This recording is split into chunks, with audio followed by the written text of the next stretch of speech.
ರಾಣಿ Elizabeth United Kingdom ಎಂದು ಹೆಸರಾದ ಸಾಮ್ರಾಜ್ಯವನ್ನು 70 ವರ್ಷ 7 ತಿಂಗಳು ಹಾಗೂ 2 ದಿನಗಳ ಕಾಲ ಆಳಿದ ಮಹಾರಾಣಿ. ಅವರು ತನ್ನ 96ನೇ ವಯಸ್ಸಿನಲ್ಲಿ ಗುರುವಾರ ನಿಧನರಾದರು.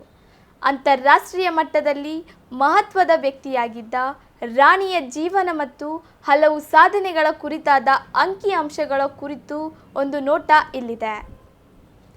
1926ರ ಏಪ್ರಿಲ್ 21ರಂದು ಲಂಡನ್ನಿನಲ್ಲಿ ಜನಿಸಿದ ರಾಣಿ ಎಲಿಜಬೆತ್ ಅವರು ಕಿಂಗ್ ರಾಜ್ ಮತ್ತು ರಾಣಿ ಎಲಿಜಬೆತ್ ಅವರ ಹಿರಿಯ ಮಗಳು. ಅವಳ ಜನ್ಮ ಹೆಸರು ಎಲಿಜಬೆತ್ ಅಲೆಕ್ಸಾಂಡರ್ ಮೇರಿ. ಅವಳ ತಾಯಿ ರಾಣಿ ಎಲಿಜಬೆತ್.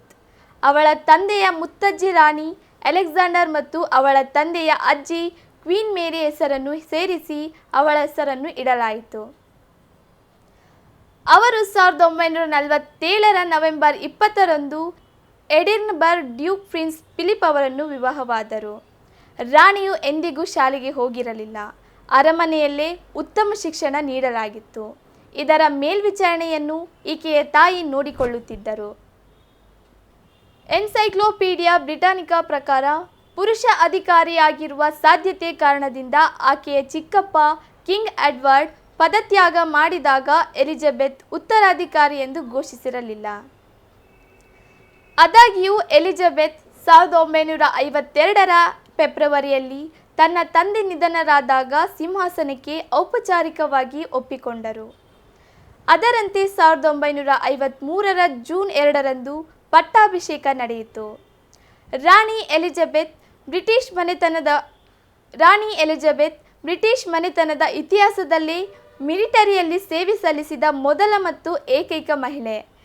ಎರಡನೇ ಮಹಾಯುದ್ಧದ ಸಮಯದಲ್ಲಿ ಅವರು ಕೇವಲ 18 ವಯಸ್ಸಿನವರಾಗಿದ್ದಾಗ ರಾಣಿ ಮಹಿಳಾ ಸಹಾಯಕ ಪ್ರಾದೇಶಿಕ ಸೇವೆಗೆ ಪ್ರವೇಶಿಸಿದ್ದರು.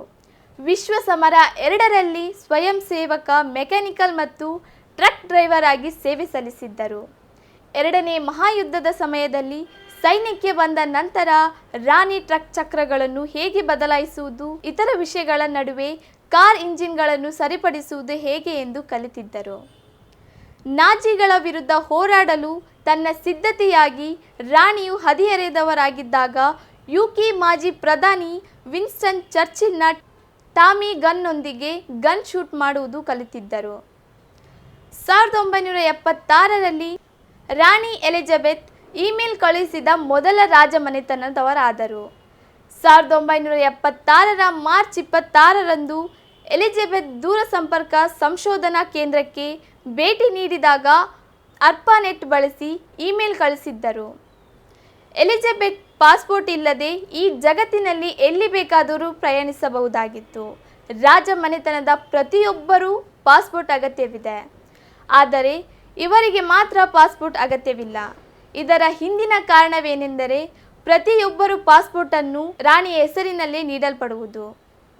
ಯುಕೆಯಲ್ಲಿ ಸಾರ್ವಜನಿಕ ರಸ್ತೆಗಳಲ್ಲಿ ವಾಹನಗಳನ್ನು ಚಲಾಯಿಸಲು ಚಾಲನಾ ಪರವಾನಗಿಯ ಅವಶ್ಯಕತೆ ಇದೆ, ಆದರೆ ಇದರಿಂದ ರಾಣಿಗೆ ಮಾತ್ರ ವಿನಾಯಿತಿ ಇದೆ.